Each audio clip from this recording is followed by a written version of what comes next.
네, 늦은 오후부터, 그러니까 잠시 뒤부터 전국에 많은 비 소식이 예보돼 있습니다. 특히 퇴근길 이후 곳곳에 국진성 호우가 예상되는 만큼 철저한 대비가 필요합니다. 네, 이번 비로 푹푹 찌는 무더위는 잠시 주춤하겠지만 비가 그친 이후 다시 폭염이 기승을 부릴 것으로 전망됩니다.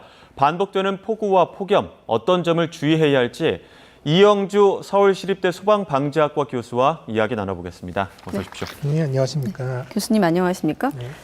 장마하면 일반적으로 좀 오랫동안 꾸준하게 내리는 형태였는데 최근엔 단기간에 한꺼번에 이렇게 쏟아지는 형태로 패턴이 좀 변하고 있거든요. 네.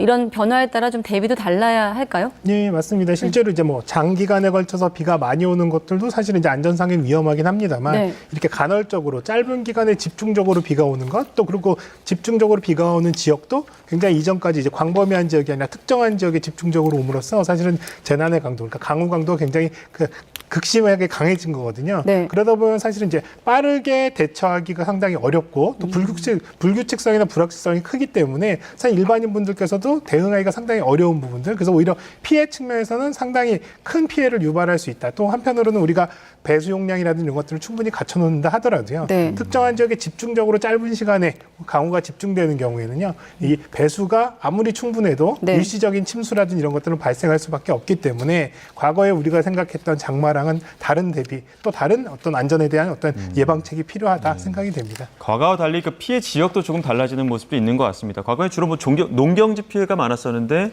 이제는 도심지 침수 지역도 꽤 많아지는 것 같아요. 예, 맞습니다. 과거에는 이제 비가 많이 옴으로써 이를테면 이제 하천이 범람하거나 네. 저수지가 범람하거나 뚝이 터지거나 이렇게 해서 이제 대부분은 농어촌 지역에 이런 이제 피해들이 대부분 이제 많았었는데요. 최근에는 앞서 설명드린 대로 집중적으로 비가 오면서 도심 같은 경우에 배수가 충분하게 이루어지지 않는 경우에 오히려 이제 이 수위를 형성하면서 침수가 지역적으로 발생해서 오히려 예. 도시의 피해, 또 사실 많은 인구들이 도시에 집중적으로 이제 주거를 하고 있기 때문에 네. 이러한 피해에 직접적으로 노출될 수 있는 가능성도 높아져서 도시명 재난으로 하나의 어떤 대비가 필요한 그런 재난으로 지금 이제 인식되고 네, 있습니다. 방금 지금 나오는 화면이 아마 지난해 강남의 침수 상황을 좀 다시 한번 기억하게 하는 그런 화면인 것 같은데 당시 일대에서 3명이 숨진 것으로 기억을 하고 있습니다. 배수 능력 좀 확보가 필요해 보이거든요. 근데 지난해 침수가 발생했던 강남역 일대 경우는 담배꽁초 같은 쓰레기에 막히면서 빗물바지가 제 역할을 못했다 이런 지적이 나왔습니다. 좀 많이 바뀌었을까요, 지금은? 지금 이제 기본적으로 빗물바지가 제 역할을 못한다는 건 상당히 좀 안타까운 일입니다. 왜냐하면 우리가 배수 용량이 적다 많다를 떠나서 네. 일단 배수가 되기 위해서는 빗물바지로 물이 들어가야 되는데 아예 배수관로, 우수관로 쪽으로 물이 들어가지 못하는 상황. 이건 사실은 배수관로를 이용하지도 못하는 상황이 됐던 거거든요. 그렇기 때문에 사실 어떻게 보면 가장 기본적으로 이 빗물바지의 관리가 굉장히 중요한 상황이다. 또 특히 이제 작년에 침수를 겪으면서 일부 빗물바지가 막혀 있는 상황에서 그 지역이 침수가 되면서 오히려 이런 이제 관리의 필요성들이 이제 굉장히 좀 부각이 됐는데요. 네. 그 이후에 올해도 사실 이제 많은 지자체 또 이제 정부에서 이런 빗물바지에 대한 청소라든지 관리 같은 것들을 한다고는 했습니다만 빗물바지가 전국에 너무나 많고 또 이런 것들이 쓰레기들이 또 담배꽁초를 비롯한 쓰레기들이 수시로 계속 쌓이기 때문에 완벽하게 항상 정상적인 상태로 유지 관리된다는 건 상당히 현실적으로 좀 어려운 부분들이 있습니다. 네. 그래서 이런 것들이 평상시에 항상 관리가 다 되면 좋겠습니다만 그런 것들이 어렵다면 이렇게 비가 집중되는 시기 네. 또 이를테면 침수의 위험성이 있는 지역 이런 중심으로 좀 더 집중적으로 이 빗물바지에 대한 집중 관리라든지 점검들이 좀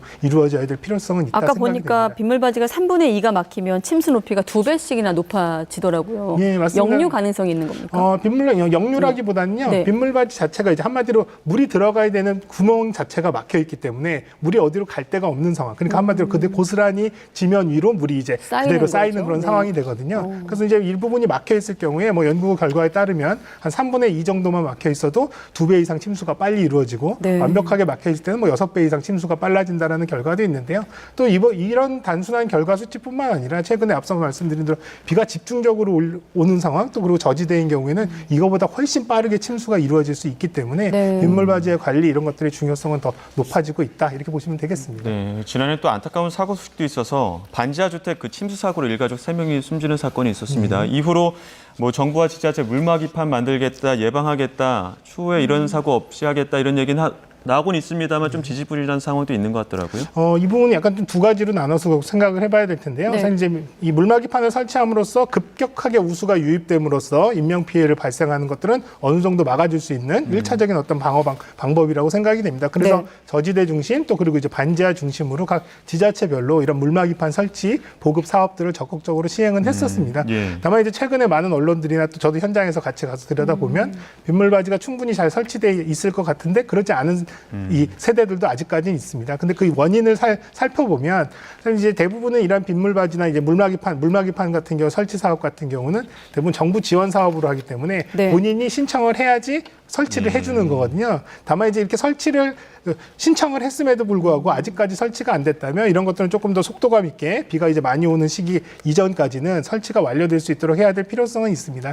다만 이제 신청 자체를 안 하신 이런 세대들이 있거든요. 근데 이제 왜 설치를 안 했느냐라고 이제 대부분 여쭤보면 네. 집주인과 주거하시는 분이 사실 서로 입장이 다른 거예요. 네. 주거하시는 분은 당장 물이 들어와서 내가 위험하니까 이런 것들 설치의 필요성을 말씀하시지만 또 세대주, 건물 주인 같은 경우는 이런 물막이판을 설치하는 것들이 자칫 집값에 영향을 미치지 않을까 이런 걱정들을 하시기 때문에 사실 신청 자체가 안 된 곳들도 있거든요. 그래서 네. 오히려 이런 부분들은 뭐 강제로 설치해드린다고 할 수는 없겠습니다만 적극적으로 설득이라든지 또 이런 부분들의 필요성을 잘 인식시켜서 설치하는 부분들을 조금 더 적극적으로 지원하시게끔 하는 것들 이런 것들은 좀 필요해 보입니다. 네, 일단 비가 많이 내리고 오늘같이 이렇게 호우주의보 같은 게 내려질 땐 집에 있는 게 좋겠습니다만 이제 피치 못하게 나가야 될 경우가 있지 않습니까? 네. 보행자와 좀 운전자 측면에서 좀 나눠서 질문 드릴 텐데 먼저 보행자 측면에서 일단 떠오르는 건 비가 내린다. 그럼 맨홀부터 생각이 나오거든요. 네. 관련 사고도 있었고 비가 많이 내릴 때 좀 주의해야 될 점이 있다면 어떤 게 있을까요? 구체적으로. 기본적으로 이제 맨홀 빠짐 사고도 작년에 그 사망자도 네. 발생을 했었고요. 또 대부분 이제 또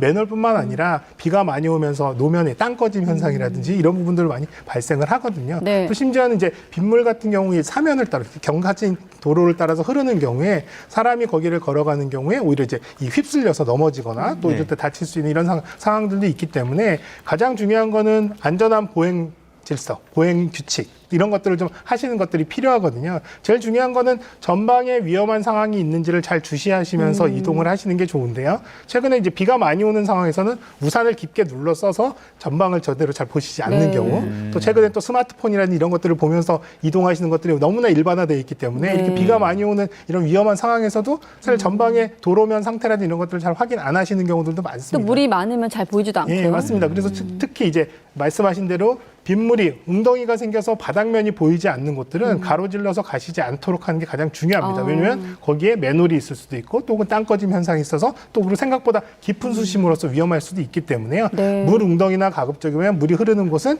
회피를 해서 보행하시는 게 가장 도로 중요하거든요. 표면이 나온 것을 중심으로. 예, 맞습니다. 네. 그래서 이런 부분들은 조금 이제 가급적이면 외출 안 하시되 외출하시더라도 물에 잠긴 지역일 때는 가급적이면 네. 돌아가시라 말씀을 드리겠습니다. 운전자 입장에서도 그 곳곳에 위험 요소가 있지 않겠습니까? 싱크홀도 있을 수도 있고 또 침수 위험 있는 구간을 통과해야 되는 경우도 있을 거고요. 그럴 때 좀 운전자 입장에서 좀 주의해야 되는 게 있다면 어떤 게 있을까요? 네, 기본적으로 이제 지하차도 같은 경우는 비가 어느 정도 내린다. 그래서 지하차도가 차단되지 않았다 하더라도요.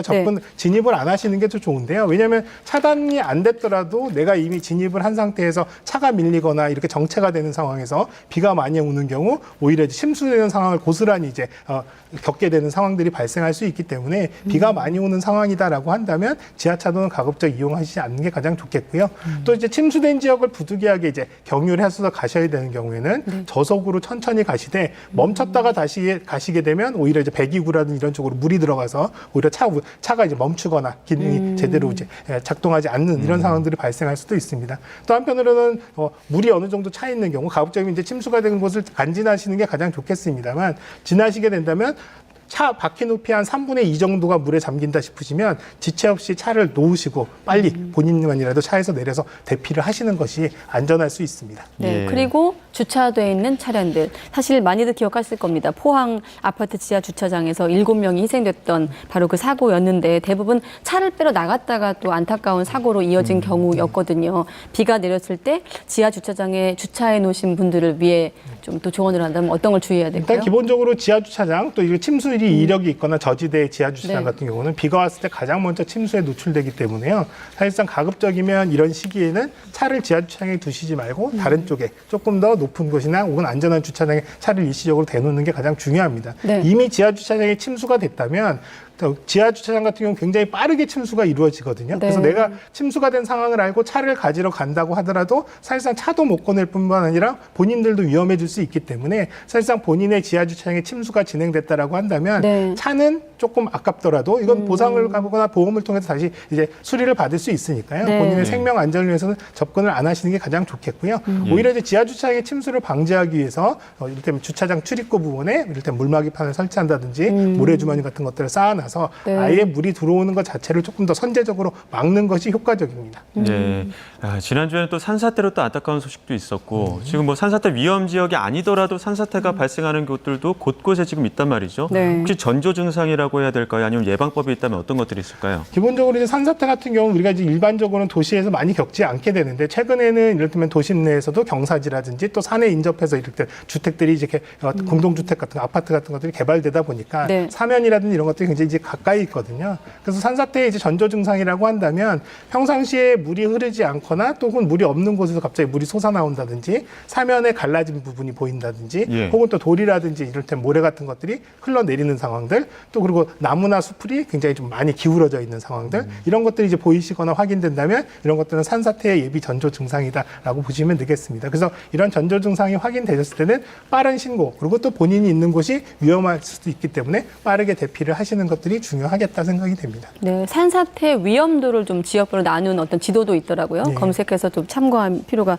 있을 것 같고 또 지난 4월이었습니다. 탄천을 가로지르는 분당 정자교 보행로 일부가 붕괴하는 사고, YTN을 통해서도 보도한 기억이 나는데 노후 교량 문제도 참 비가 내리면 언제나 걱정되는 분야입니다. 네, 맞습니다. 이제 뭐 노후 교량뿐만 아니라 노후된 도로면이라든지 또 오래된 건축물 이런 것들은 비가 많이 온 이후에 이런 부분들이 물이 스며 들어가면서 오히려 네. 이제 구조물의 취약성들을 더 이제 더 크게 하는 경우들이 있기 때문에 비가 온 직후 사실 비가 오기 직전에도 이런 점검들이 필요하지만 비가 온 이후에도 이런 부분들이 이제 구조적인 안정성 이런 부분을 네. 다시 한번 잘 점검을 해봐야 될 필요가 있고요. 또 이렇게 장기간 지속적으로 비가 오는 시기를 겪고 나면 오히려 취약성들이 굉장히 좀 높아질 수 있기 때문에 이러한 부분들도 잘 착안해서 건물의 관리 또 교량의 관리, 도로면의 관리 같은 것들이 이루어져야 될 필요성이 있습니다. 예.